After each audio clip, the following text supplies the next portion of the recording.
kita bersuka cita karena kita merayakan hari Pentakosta, hari di mana Roh Kudus dicurahkan, amin. Mari kita satu dalam doa, kita berdoa. Kami bersyukur Tuhan, Engkau Allah yang luar biasa. Kami percaya Tuhan, Engkau Tuhan yang bertahta di atas setiap puji-pujian umat-Mu Tuhan.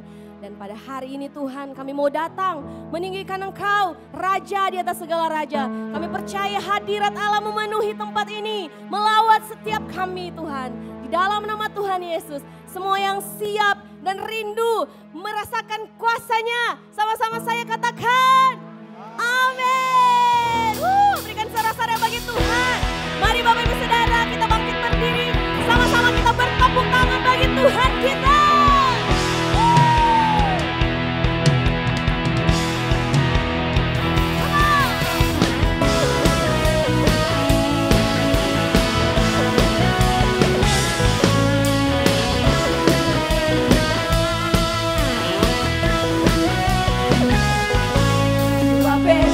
Terlepas, kuasa maut terhempas, nama Yesus pemenang.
ini memenuhi setiap umatnya.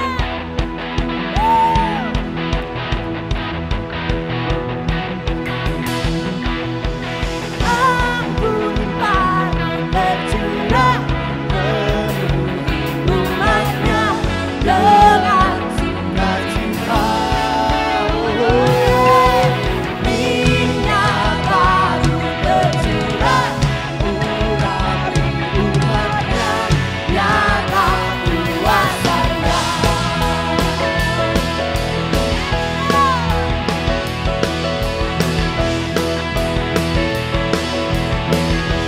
Sama-sama katakan Roh Kudus tercurah di tempat ini, urapannya yang ajaib memulihkan umatnya.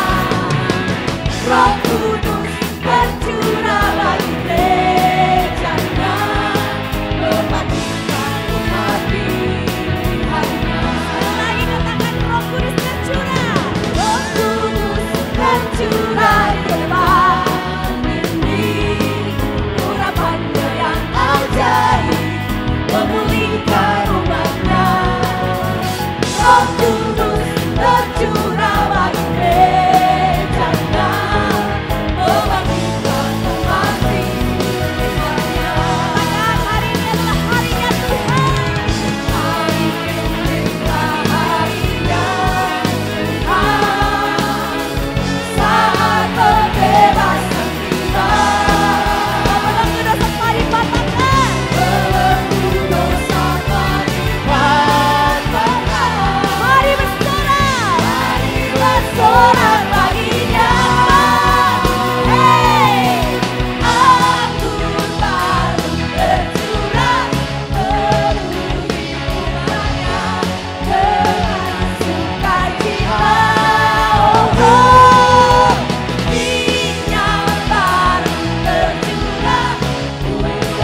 Tuhan.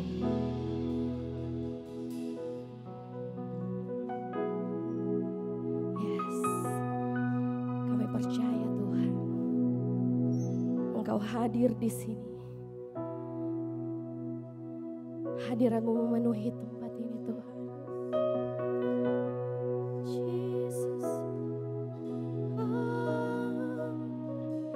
Mari buka hatimu, angkat suaramu menyembah Tuhan.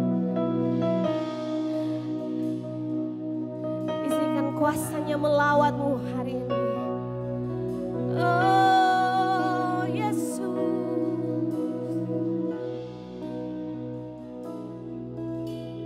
Roh Kudus hadir di sini. Pribadi yang menawan dan suci. Ku rindu mendekat, mengerti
hadirat-Nya.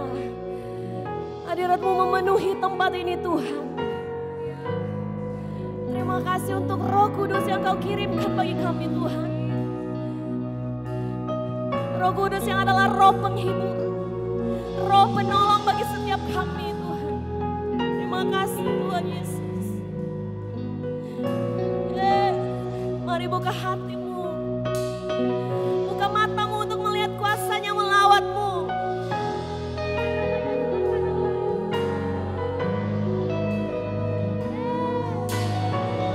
Kerjalah Roh Kudus di tempat ini, memulihkan setiap kami.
Hadirat-Mu begitu kuat Tuhan, melawat setiap kami.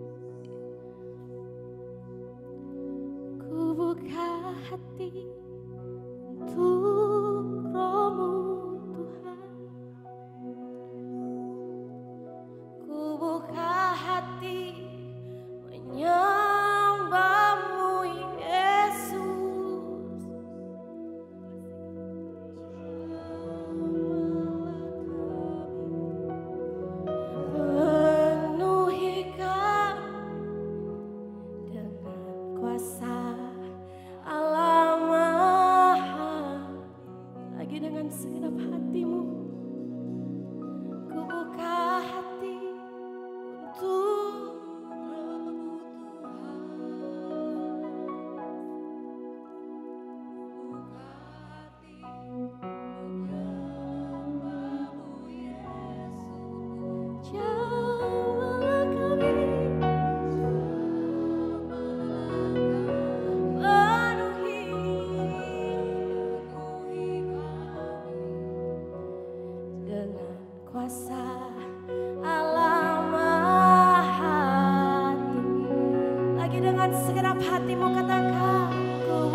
Bapak Ibu, angkat kedua belah tanganmu.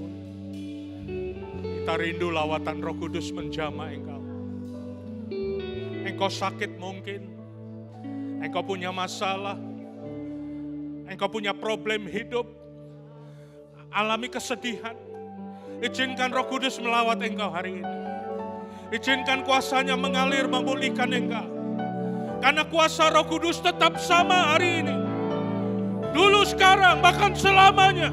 Urapan Roh Kudus tetap bekerja. Buka hatimu.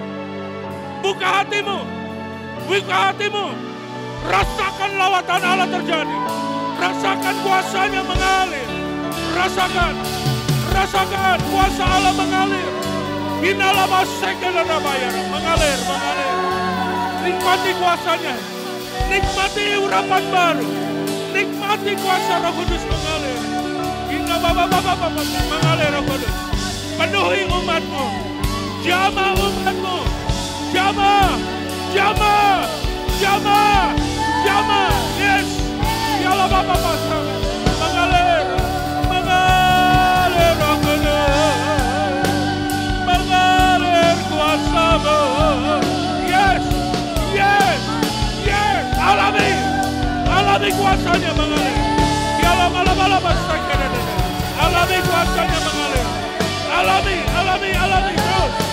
Yalah Bapak pasang masih terus. Alami. Yes. Penuhi umat Tuhan. Yalah pasang. Yalah Bapak.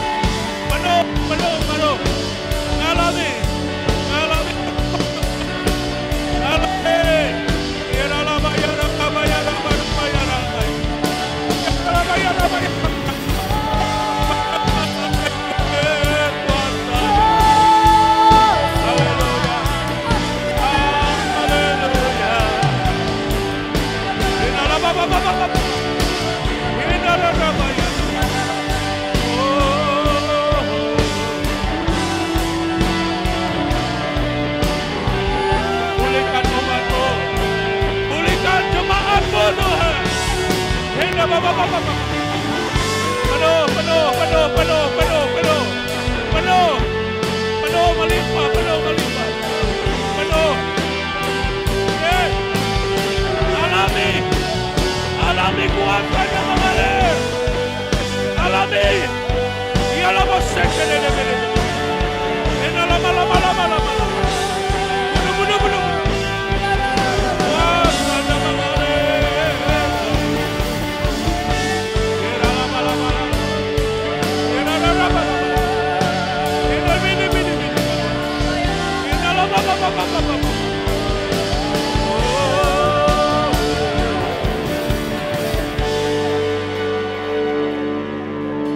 Mengalirlah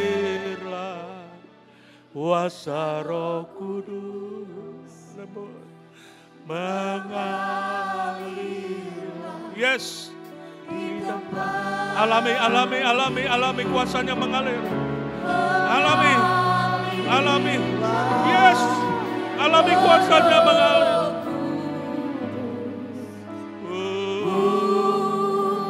Terus kuasanya mengalir. Haleluya, mengalir.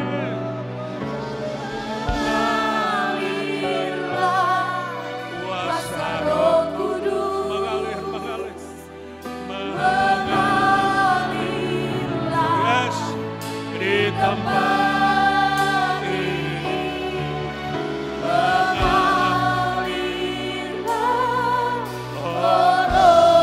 di hidupku,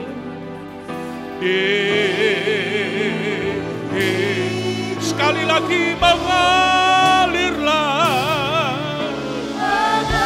Yes, rasakan lawatan Allah, rasakan lawatan Roh Kudus memenuhi engkau, menyembuhkan engkau, memulihkan engkau.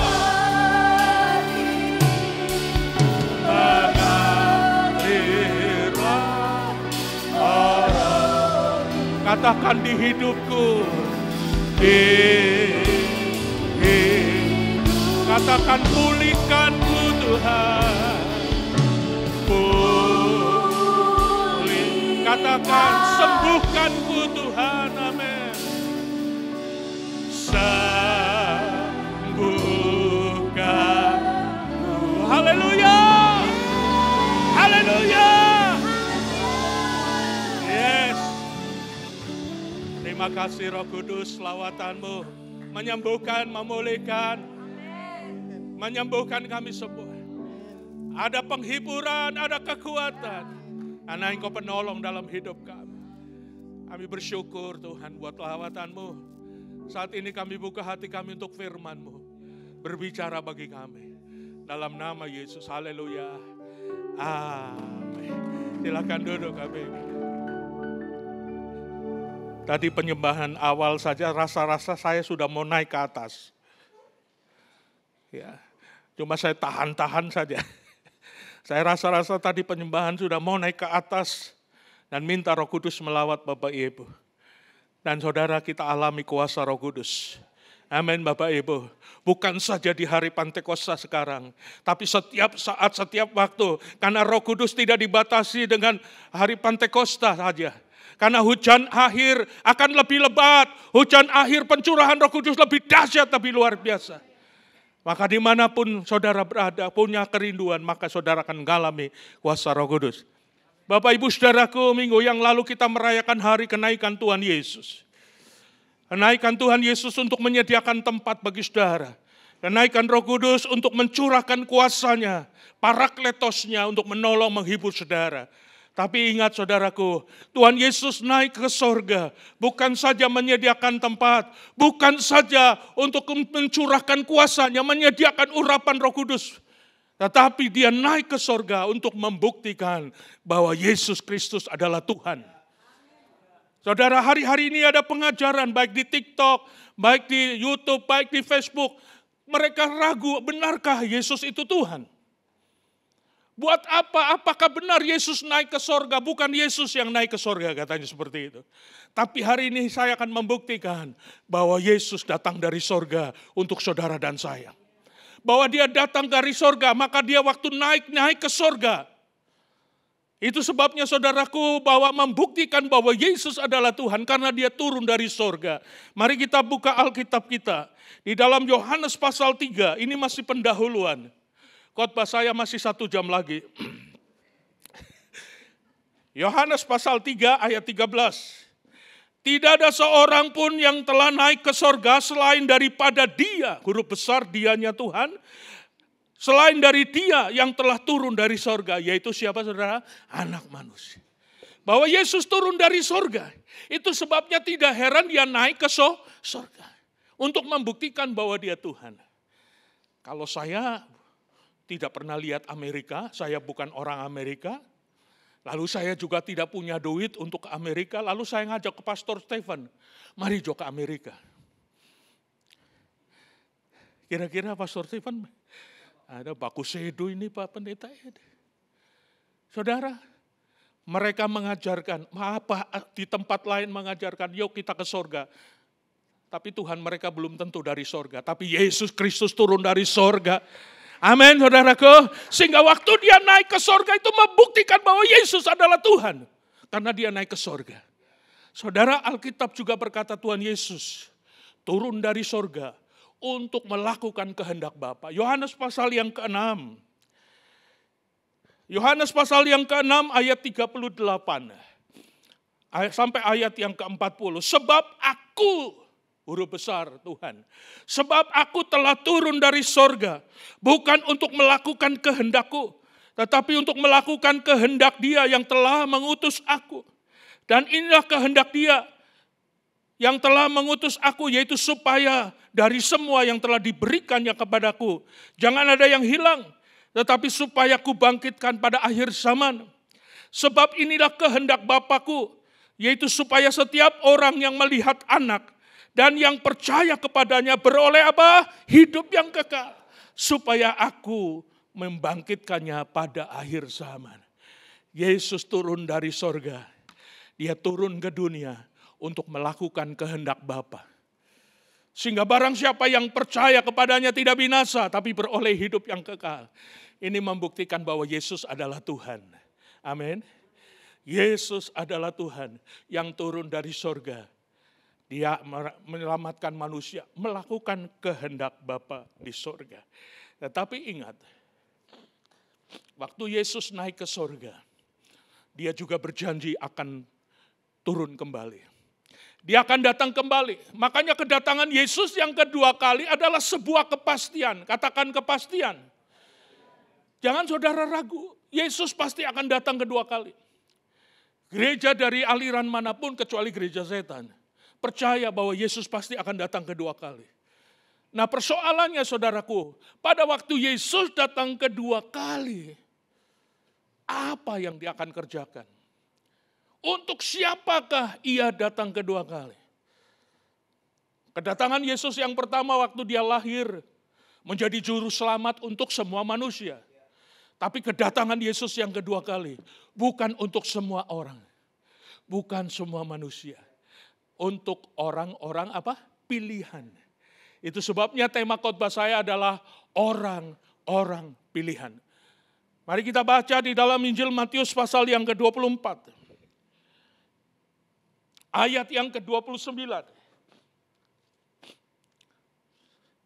Ayat 29 sampai ayat yang ke-21. Segera sesudah siksaan pada masa itu, matahari akan menjadi gelap, dan bulan tidak bercahaya, dan bintang-bintang akan berjatuhan dari langit, dan kuasa-kuasa langit akan goncang. Pada waktu itu akan tampak tanda Anak Manusia di langit, dan semua bangsa di bumi akan meratap, dan mereka akan melihat Anak Manusia itu datang di atas awan-awan, di langit dengan segala kekuasaan dan kemuliaannya. Ayat 31, dan ia akan menyuruh keluar malaikat-malaikatnya, dengan meniup sangkakala yang dahsyat bunyinya. Dan mereka akan mengumpulkan, siapa saudara? Orang-orang pilihannya. Dari keempat penjuru bumi, dari ujung langit satu ke ujung langit yang lain. Dia datang kedua kali bukan untuk semua manusia, tapi dia datang untuk umat pilihannya, orang-orang pilihannya. Haleluya. Kira-kira malaikat mengumpulkan orang pilihan bisa keliru? Bisa salah pilih? Oh haleluya, ini penting saudaraku. Malaikat tidak mungkin salah pilih. Oh ini orang pilihan dan ini bukan orang pilihan. Itu ada DP tanda. Orang yang percaya kepada Tuhan Yesus sudah menerima Yesus sebagai Tuhan dan Juru Selamat. Itu di dalam hidupnya ada meterai. Katakan meterai. Ada meterai yang membuktikan bahwa dia orang percaya, bahwa dia umat pilihan. Makanya malaikat tidak mungkin salah pilih untuk mengumpulkan orang-orang pilihan. Tinggal ada DP tanda atau tidak. Nanti saya jelaskan tandanya di mana. Tapi kita lihat dulu bahwa setiap orang yang percaya dia mempunyai meterai. Efesus pasal pertama ayat yang ke-13. Di dalam dia juga karena kamu telah mendengar firman kebenaran, yaitu Injil keselamatan, di dalam dia kamu juga ketika kamu percaya dimeteraikan. Dimeteraikan dengan Roh Kudus yang dijanjikan itu. Jadi saudara, ternyata waktu kita menjadi percaya terima Yesus, ada meterai. Ada meterai, ada tanda. Memang secara kasat mata tidak kelihatan tanda meterai itu. Tapi malaikat tahu, oh ini umat pilihan. Ada DP tanda yaitu meterai. Coba tengok kanan kiri ada DP meterai atau tidak. Karena kita nggak lihat secara kasat mata. Tidak. Karena kita lihat di dalam Efesus yang membuktikan meterai itu. Efesus pasal yang ketiga. Efesus pasal 4 ayat 30 maksud saya. Efesus pasal 4 ayat 30. Berkata demikian saudaraku, dan janganlah kamu mendukakan Roh Kudus Allah yang telah memeteraikan kamu menjelang hari apa? Iya, ada meterai. Jadi malaikat waktu dia meniup sangkakala dan disuruh mengumpulkan malaikat orang-orang pilihan, malaikat tidak mungkin salah pilih. Orang-orang yang ada DP meterai itulah yang dipilih oleh Tuhan. Amin, saudaraku. Meterainya ada di mana? Ada yang tahu meterainya ada di mana? Saya dulu waktu bertobat lahir baru dibaptis. Lalu pendeta yang baptis saya bilang, sekarang kamu sudah ada meterai di dahimu. Pak kaca, mana di beda? Saya tadinya nggak mengerti Bapak Ibu. Tapi Alkitab menulis bahwa orang percaya ada meterai di dahinya. Itu sebabnya antikris juga eko-eko. DP tanda antikris ada chip di dahi. Pemasangan chip di dahi dan di punggung tangan. Itu antikris. Karena iblis memang tukang meniru. Tukang menduplikat. Mari kita lihat bahwa orang percaya itu mempunyai tanda di dahinya. Meterainya ada di dahinya. Wahyu pasal 9 ayat 4. Dan mereka dipesankan supaya mereka jangan merusak rumput-rumput di bumi, atau tumbuh-tumbuhan, ataupun pohon-pohon, melainkan hanya manusia yang tidak memakai apa? Meterai Allah di mana? Di dahinya. Jadi setiap orang percaya pilihan Tuhan itu ada meterai di dahinya. Sehingga malaikat tidak mungkin salah pilih waktu dia mengumpulkan orang-orang pilihannya. Karena ada meterai, tandanya di dahi. Saudara, tadi ada singer sebelah kiri saya, Pak Bronson. Suatu saat waktu New Life, dia melihat Pak Pendeta Edi katanya, pembicara, bahkan orang-orang yang sudah ngalami, itu ada tanda di sini, bercahaya. Kayak salib dan bercahaya.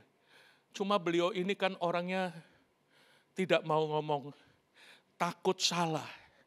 Tadi di ibadah raya pertama dia juga ngalami.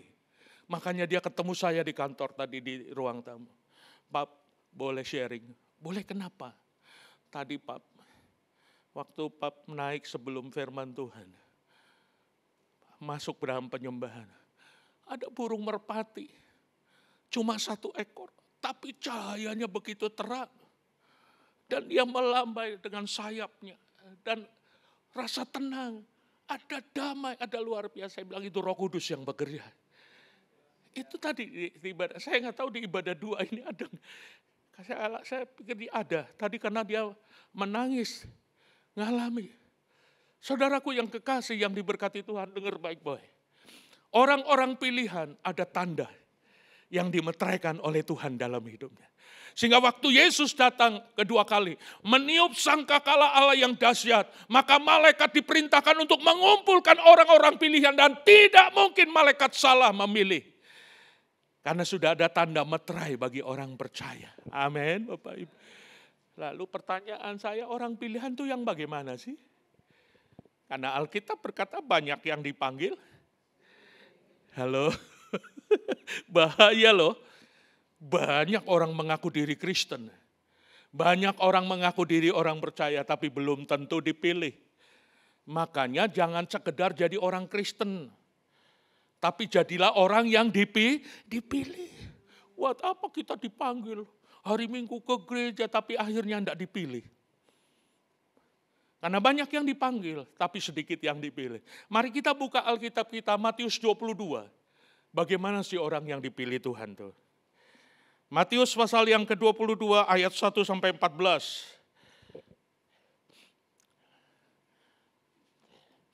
Lalu Yesus berbicara ayat 1, lalu Yesus berbicara pula dalam perumpamaan kepada mereka.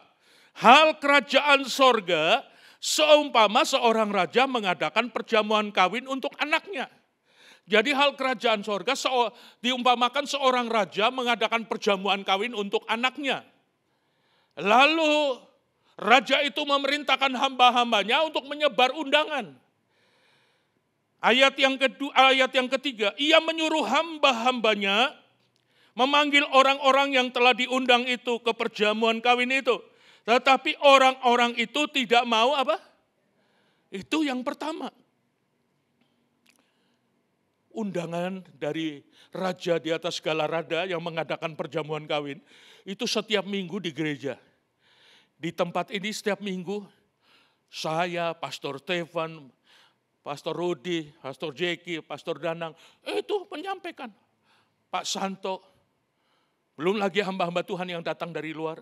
Itu setiap minggu menyampaikan firman Allah, itulah undangan.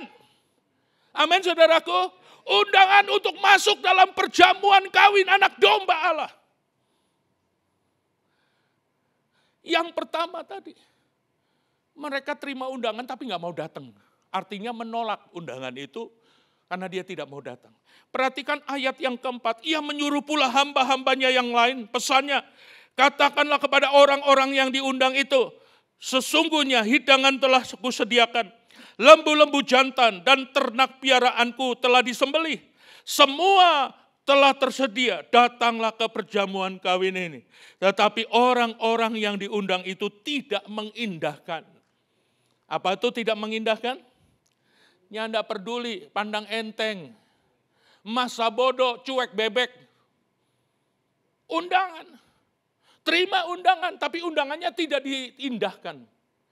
Kenapa tidak diundangkan? Karena lebih utama keperluan pribadinya. Perhatikan, tetapi orang-orang yang diundang itu tidak mengindahkan. Ada yang pergi ke ladangnya, ada yang pergi mengurus usahanya. Padahal hari Minggu. Halo. Padahal hari ibadah komsel. Titip Jo. Biasanya yang disuruh titip, ngana Jo. Mah ke gerejanya dengan anak-anak. Kita titip. Saya tanya, ke gereja boleh boncengan? Makanya tidak heran. Alkitab berkata, kalau ada di tempat tidur berdua. Kalau berdua berarti siapa?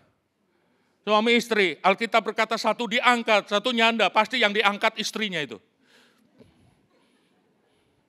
Makanya tidak heran di tempat ibadah lebih banyak wanita daripada pria.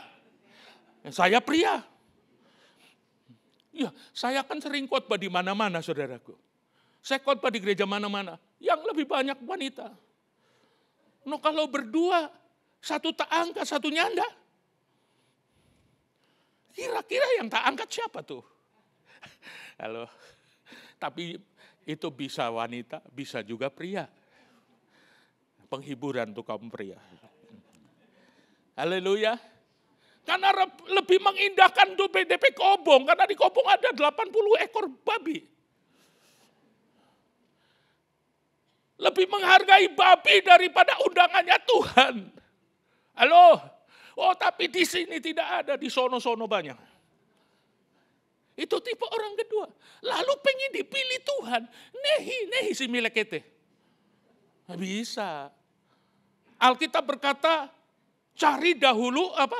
Kerajaan Allah dan kebenaran. Oh haleluya. Saudara puji Tuhan kalau saudara hari Minggu ada di tempat gereja. Ada di rumah Tuhan, berarti saudara memprioritaskan Tuhan. Biar ada kangtau di luar. Biar mungkin ada yang bilang, Pak boleh deal perusahaan, Pak deal untuk apa? Pekerjaan hari Minggu, tolak saja. Dalam nama Yesus aku tolak. Aku cari dahulu kerajaan Allah. Amin saudaraku. Ini tidak mengindahkan undangan loh. Tidak mengindahkan undangan, lebih mengindahkan DP hidup. Saudara, Alkitab bilang begini nih. Saat saudara memprioritaskan hidup ini, ya, maka saudara dan saya adalah orang yang paling soe. Orang yang paling malang. Kenapa? Karena apa gunanya engkau memiliki seisi dunia? Jiwamu bisa enggak? Isi dunia. Engkau punya seisi dunia. Kalau cuma gunung emas belum apa-apa. Seisi dunia. Gak bisa menyelamatkan saudara. Tapi kalau engkau cari dahulu kerajaan Allah dan kebenarannya. Maka segala sesuatu justru akan ditambahkan kepada saudara. ayat yang berikutnya.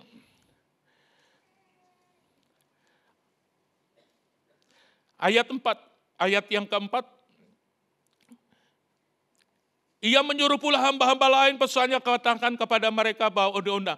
Sidangan telah kusediakan, lembu-lembu dan ternak piaraanku telah kusembelih. Semua telah tersedia, datanglah ke perjamuan. Tetapi, perhatikan ayat 5, tetapi orang-orang yang diundang itu tidak mengindahkan. Saya masuk ke ayat yang ke-7.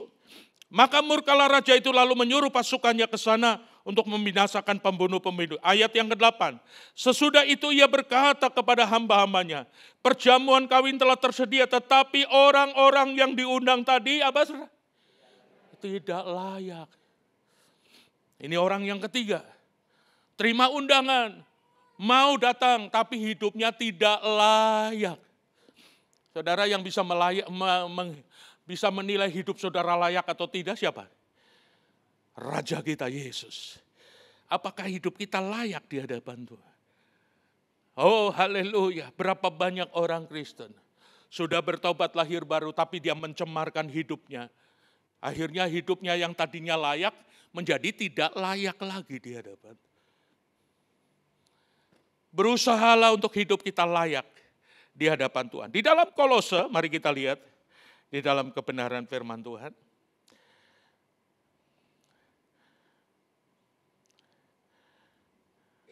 Di ayat yang ke Kolose pasal 1,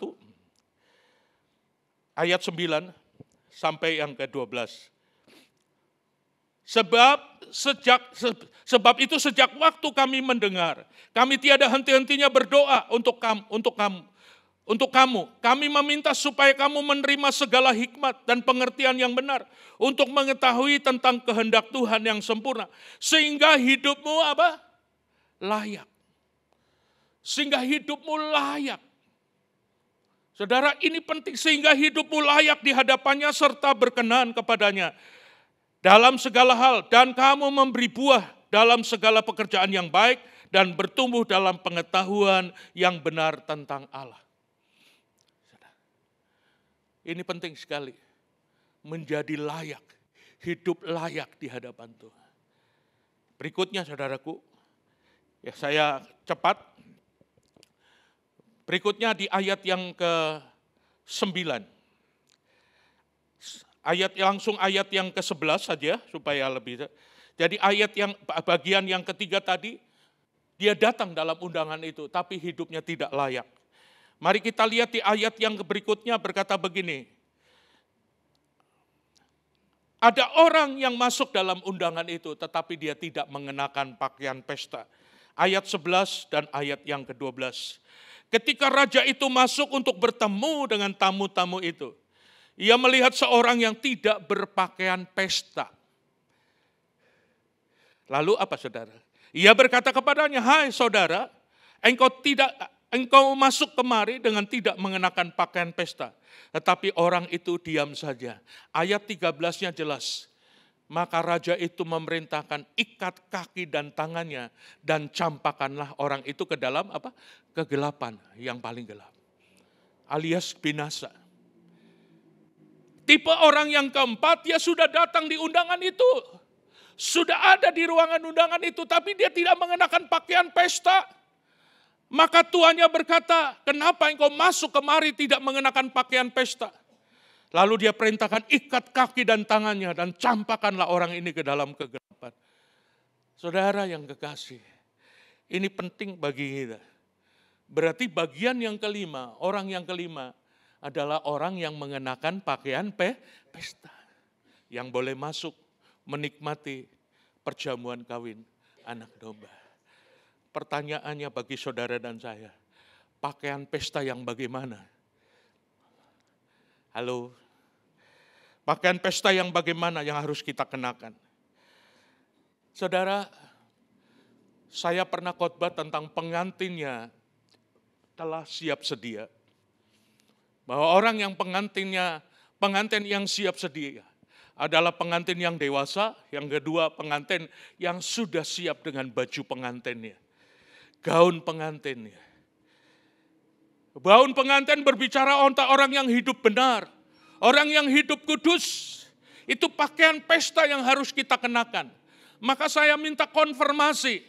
Saya sampai telepon sama Pastor Stephen, Pak, boleh tanya bagaimana aplikasi untuk terjemahan bahasa Inggris King James. Oh Pak, begini-begini, saya dituntun. Dan saya mendapatkan pakaian pesta dalam terjemahan bahasa Inggris King James Version, itu disebut wedding garment. Wedding garment artinya gaun atau pakaian pengantin. Saudara, waktu saya baca itu, terjemahannya adalah wedding garment, maka saya berkata, yes. Itulah yang harusnya kita kenakan, baju pengantin. Baju pesta yang dimaksud adalah wedding garment atau gaun pengantin atau pakaian pengantin. Yang harus kita kenakan pada saat Yesus datang kedua kali.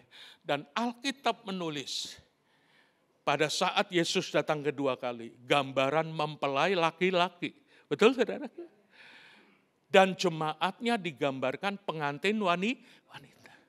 Pertanyaannya, sudahkah saudara punya baju pengantin, baju pesta tersebut? Kitab Wahyu, pasal yang ke-19. Marilah kita bersukacita, ayat yang ke-7. Marilah kita bersukacita dan bersorak-sorai dan memuliakan Dia, karena hari perkawinan anak domba telah tiba dan pengantinnya telah siap sedia. Bukan baru mau siap, tapi telah siap sedia. Dan kepadanya dikaruniakan supaya memakai kain lenan halus yang berkilau-kilauan dan yang putih bersih. Lenan halus itu adalah perbuatan-perbuatan yang benar dari orang-orang kudus. Halo? Pakaian pengantin atau pakaian pesta yang dimaksud adalah gaun pengantin, pakaian pengantin yang sudah siap sedia. Dan ini penting. Pakaian pengantin berbicara tentang hidup benar, hidup kudus di hadapan Tuhan. Kalau sampai kita tidak mempersiapkan diri, Yesus datang kedua kali, baru kita mau cari baju pengantinnya. Atau baru berusaha untuk mencari baju pengantinnya. Itu berarti pengantinnya tidak siap. Tapi dikatakan pengantinnya telah siap sedia. Artinya pengantinnya sudah mempersiapkan baju pesta, yaitu baju pengantin tersebut. Amin Bapak Ibu. Dan hati-hati, memang setiap waktu kita menjadi percaya, waktu kita menjadi bertobat, Tuhan memberi jubah yang terbaik. Betul nggak saudara? Ingat anak yang terhilang waktu dia kembali. Diberikan jubah yang terbaik. The best. Jubah yang terbaik. Tetapi jubah yang terbaik atau baju pengantin tersebut jangan sampai dicemari. Jangan sampai dikotori. Kenapa? Karena sampai saat saudara dan saya mencemari pakaian tersebut. Yang saya takutkan namamu dihapus dari kitab kehidupan. Waktu saya baca ayat ini juga saya gemetar. Saya bilang, oh Tuhan, jangan-jangan torang penama dihapus. Kalau nama dihapus itu artinya begini, nama torang so ada. Kalau nama torang so ada berarti sebetulnya sudah diselamatkan. Karena sudah tertulis. Tapi ternyata bisa dihapus.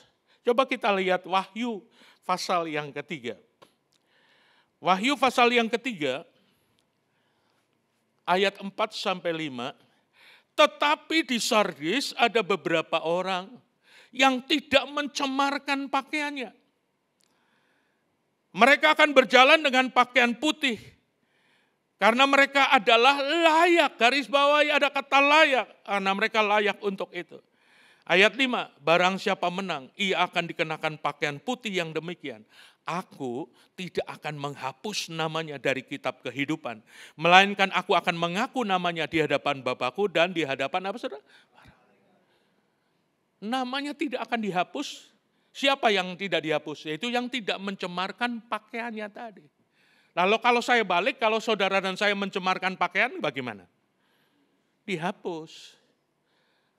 Kalau mencemarkan pakaian nggak dihapus, kalau kita tidak mencemarkan pakaian namanya tidak dihapus, tapi mencemarkan pakaian juga tidak dihapus, merame-rame jo mencemarkan pakaian. Sedapkah tuh Betul nggak saudara? Jadi penting sekali jangan sampai kita mencemarkan pakaian kita. Saya ingat waktu saya menikah dengan pacar saya, yang sekarang jadi istri saya di depan ini. Itu bagian IO berkata, Kak Edi ketuk pintu, tok tok tok, shalom. Maksudnya memanggil pengantin wanita yang ada di kamar. Saya nurut aja. Shalom. Begitu pintu dibuka, memang pengantinnya so siap. So pakai baju pengantin. Saya sampai pangling, bahasa Jawa pangling. Apa Vi, pangling? Soalnya enggak kenal. Karena saking moinya. Titi atau bukan ini? Kenapa saudaraku sama masa-masa pacaran, pacar saya ini kurang, enggak pernah make upan yang menor-menor, tidak. Make upnya hanya sekedar biasa. Kan waktu jadi pengantin, dilukis sedemikian rupa, saudara. Sehingga saya bilang, kok jadi moy sekali ya, cantik banget. Dalam hati saya ini Titi benar atau bukan? Tapi begitu senyum ada langsung pipit, so betul itu saudara. Lalu setelah itu dia mengenakan bunga di dada kiri saya juga memberikan bunga. Bayangin kalau saya ketuk pintu, shalom, buka kemari masih pakai daster. Bolong-bolong tuh daster, kok bau talasi. Kira-kira saudara yang jadi pengantin laki-laki, ini siap mau kawin atau nyanda? Dia pasti pulang kecewa, gak jadi kawin. Halo, itu gambaran. Waktu Yesus datang kedua kali, Tuhan sudah memberi jubah yang terbaik waktu kita bertobat lahir baru. Amin saudaraku, kita sudah diberi pakaian pesta waktu kita bertobat dan lahir baru. Tapi ternyata pakaian pestanya belang-belang. Karena kita tidak menjaganya. Kita tidak menjaga dengan hidup kudus dan benar. Oh haleluya. Coba bayangin kalau saya buka kamari, kok pakai daster. Kan kita tanya, kok kenapa kamu masih pakai daster? Iya, DP baju sok kotor. DP baju sok tak cemar. DP baju, makanya kita belum pakai baju. Halo, mengerti maksud saya saudara? Hati-hati. Umat pilihan adalah umat yang sudah punya pakaian pesta dan menjaga pakaian pesta itu sampai Yesus datang kali kedua. Itulah pengantin yang siap. Itulah orang-orang pilihan Allah yang sudah siap dengan baju pengantin. Perhatikan di ayat 14 tadi. Matius pasal yang ke-22. Diakhiri dengan kata banyak yang dipanggil. Apa saudara? Sedikit yang dipilih. Dan yang dipilih adalah orang-orang yang sudah mengenakan pakaian pesta. Nah sekarang saya akan masuk pada bagian akhir Bapak Ibu. Peringatan bagi saudara dan saya, waspada sebagai orang-orang pilihan. Yang pertama, karena orang pilihan, waktunya dipersingkat. Saudara tahu nggak, sekarang waktunya begitu cepat. Sama-sama 24 jam, tapi rasanya kok lebih cepat. Saya pikir baru tahun baru kemarin. Sekarang di kantor sudah siap dengan panitia Natal lagi. Oh Tuhan dalam hati saya, mau siap lagi, siap-siap baru di panitia Natal ini. Iya, baru kemarin tahun baru. Ini bulan Agustus perayaan ulang tahun gereja kita lagi. Rasanya cepat. Baru seminggu lagi. Alkitab bilang begini, mari kita lihat di dalam Injil Matius pasal 24. Ayat 22. Dan sekiranya waktunya tidak dipersingkat, maka dari segala yang hidup tidak akan ada yang selamat. Tetapi oleh karena orang-orang pilihan, Waktu itu akan apa saudara? Dipersingkat. Waktunya tetap sama 1 hari 24 jam. Tapi rasanya begitu cepat sekali. Saudara. Tiba-tiba minggu lagi. Tiba-tiba konser lagi. Tiba-tiba ibadah lagi. Waktunya sedang dipersingkat. Kita tidak boleh main-main dengan waktu. Yang kedua, oleh karena orang pilihan, iblis berusaha untuk menjatuhkan orang pilihan. Iblis tidak mau saudara selamat. Makanya di ayat yang ke-24 bilang begini. Tetapi Mesias-Mesias palsu dan nabi-nabi palsu akan muncul dan mereka akan mengadakan tanda-tanda dahsyat dan mujizat-mujizat. Sehingga sekiranya mungkin, apa saudara? Mereka menyesatkan apa? Orang pilihan. Kenapa yang disesatkan orang pilihan? Kalau orang bukan pilihan memang so sesat. Gak perlu disesatkan lagi. Betul gak saudara? Yang perlu disesatkan adalah orang-orang pilihan. Makanya ada pengajaran-pengajaran palsu, nabi-nabi palsu di akhir zaman. Itu pekerjaan antikris. Kalau saudara tidak menjaga pakaianmu, kalau engkau tidak menjaga pakaian pestamu, maka di akhir zaman juga akan ada banyak orang yang disesatkan. Makanya sini, camkanlah aku sudah mengatakan lebih dahulu kepadamu. Sudahkah saudara menjadi orang pilihan yang sudah siap dengan baju pestamu? Amin. Saya undang kita semua bangkit berdiri. Nah, nyanyikan pujian ini.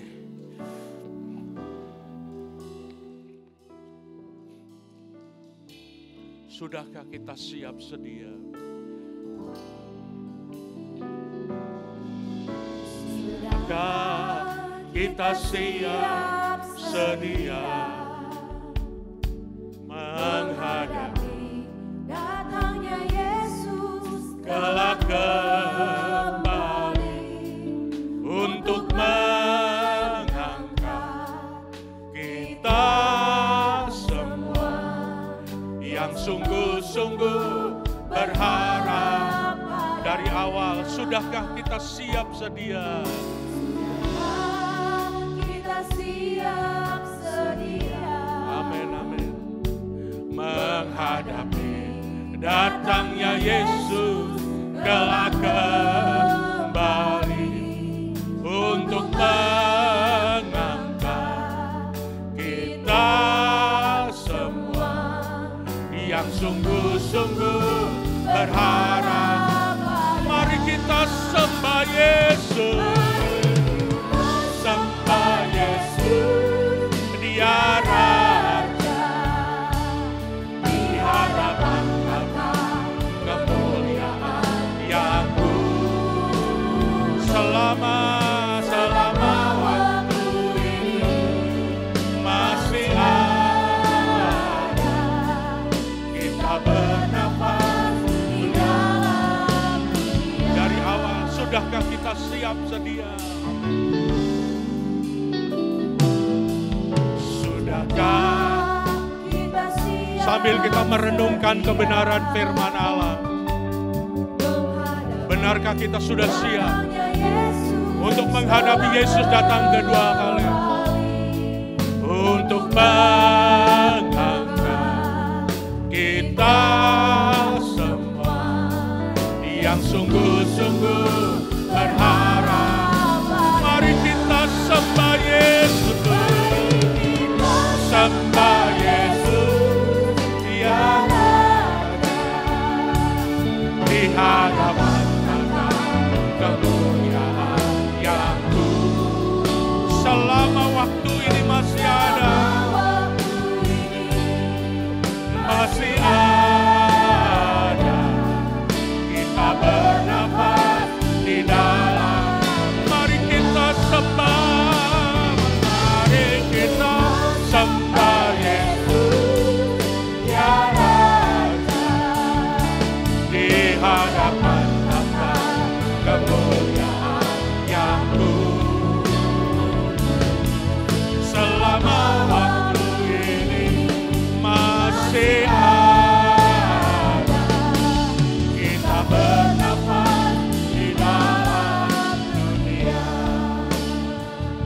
Bapak Ibu, sejenak kita renungkan. Sambil kita memeriksa diri kita sendiri.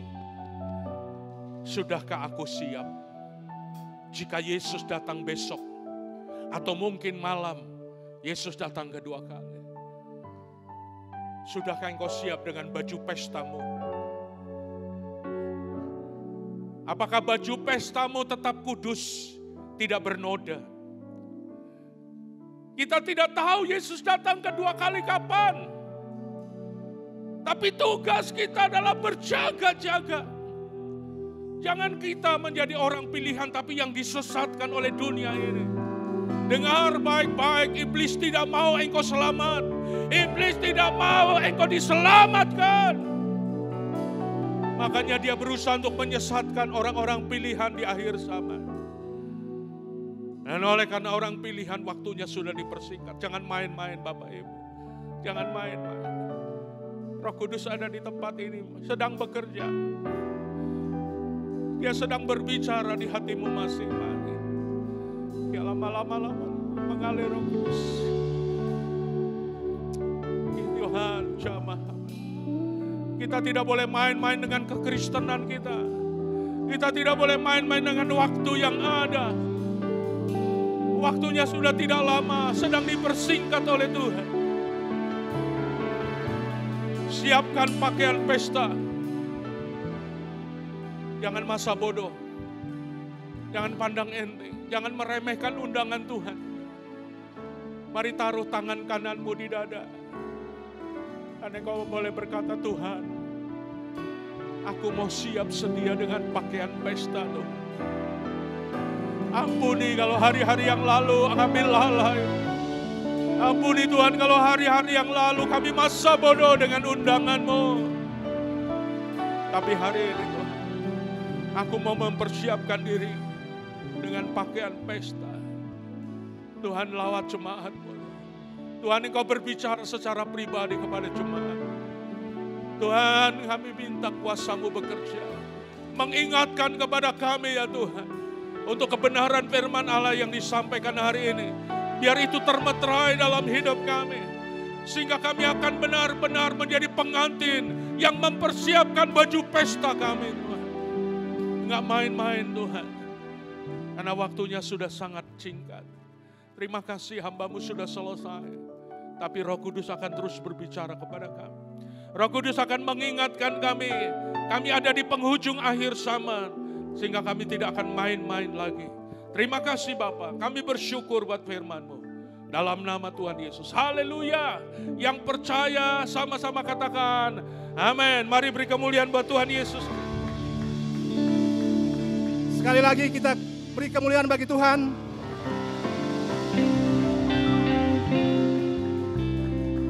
Masih tetap berdiri. Bapak Ibu, mari kita di gereja GBI ini ada nilai yang kita bangun, yaitu family. Yang artinya family adalah kita membangun hubungan kita dengan Tuhan, dengan diri sendiri dan dengan sesama. Itulah yang akan kita lakukan saat ini.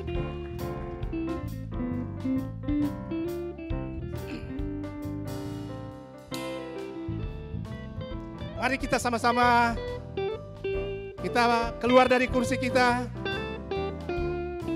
Kita katakan kita adalah pilihan Tuhan sesuai dengan tema khotbah pada hari ini. Katakan Happy Sunday. Katakan selamat hari Minggu. Yang belum kenal, kita saling mengenal. Mari kita bangun hubungan kita dengan sesama, dengan jemaat GBI Gilgal. Masih ada 26 menit lagi. Mari yang di belakang kita maju ke depan. Kita berikan salaman satu dengan yang lain dan katakan Yesus itu baik. Amin. Terima kasih. Bapak Ibu, sudah antusias kita sama-sama mengenal satu dengan yang lain. Kami ucapkan banyak terima kasih Bapak Ibu. Selanjutnya, dengan penuh kasih, kami menyambut Bapak Ibu yang baru pertama kali hadir di gereja ini, baru pertama kali beribadah di gereja ini. Kami ucapkan selamat datang di GBI Gilgal. Bapak Ibu bukan orang asing di tempat ini, tapi Bapak Ibu adalah satu keluarga bersama kami GBI Gilgal di tempat ini. Apabila Bapak Ibu ada pertanyaan-pertanyaan, baiklah Bapak Ibu dapat menghubungi plan-plan yang ada, yang sudah siap melayani Bapak Ibu sekalian. Terima kasih, Tuhan Yesus memberkati. Selanjutnya, pengumuman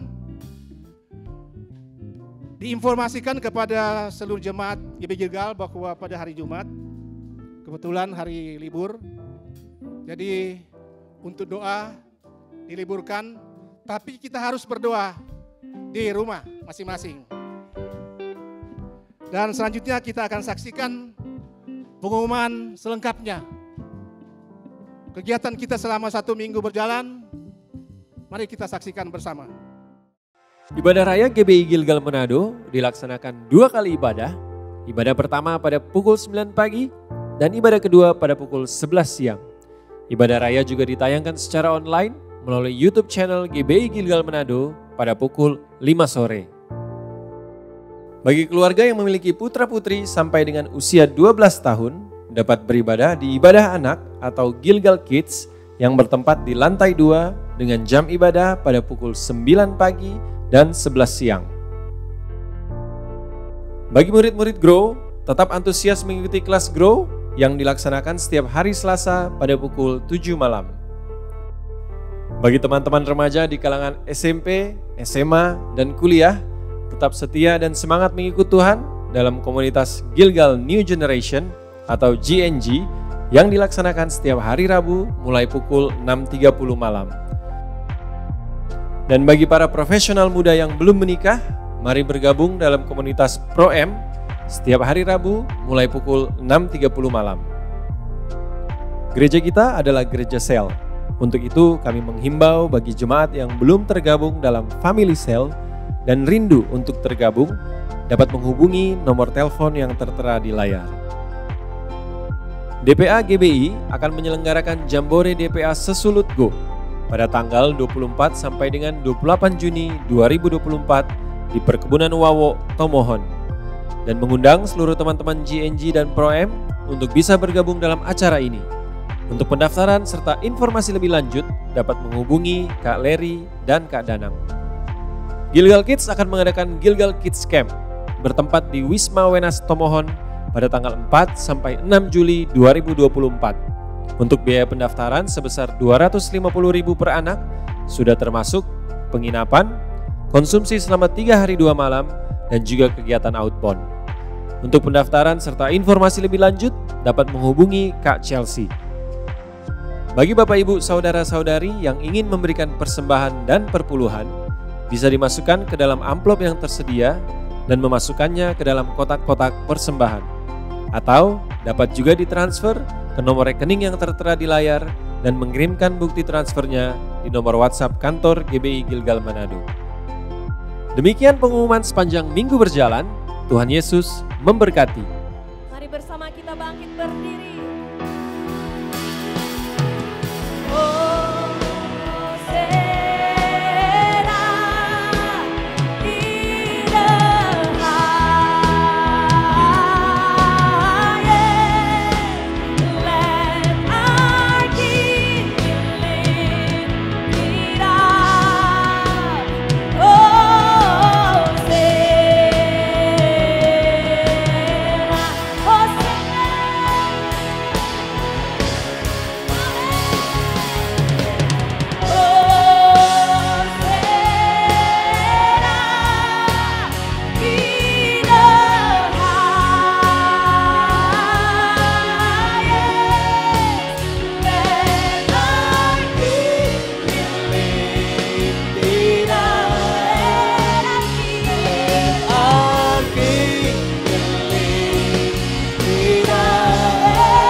Mari beri kemuliaan yang paling meriah untuk Tuhan kita. Kami sungguh bersyukur hari ini Tuhan. Lewat firman-Mu kami diingatkan kembali untuk kami mempersiapkan hidup kami, sehingga kami tetap menjadi orang-orang pilihan. Dan di saat Engkau datang kali yang kedua, kami percaya kami akan naik ke surga bersama-sama dengan Engkau. Dan kami bersyukur, kami percaya hari ini Roh-Mu dicurahkan dalam kehidupan kami. Kami semua dipenuhi oleh anggur yang baru, yang sakit disembuhkan, yang punya masalah Tuhan berikan jalan keluar, yang bimbang Tuhan hibur. Di dalam nama Yesus Bapak Ibu Saudara pulanglah dan terimalah berkat dari Tuhan. Diberkatilah keluargamu, diberkatilah kesehatanmu, diberkatilah pekerjaan dan usahamu, diberkatilah pelayananmu, diberkatilah segala sesuatu yang dikerjakan sesuai kehendak Tuhan. Dan percayalah pasti dibuatnya berhasil. Dan biarlah cinta kasih dari Allah Bapa Tuhan kita yang selalu menyertai, dengan perantaraan kuat kuasa Roh Kudus, Dia akan selalu menghibur, menolong, bahkan membela Bapak Ibu Saudara siang hari ini, sampai Yesus datang kali yang kedua menjemput kita semua. Yang percaya sama-sama katakan amin. Selamat hari Minggu, Tuhan Yesus memberkati.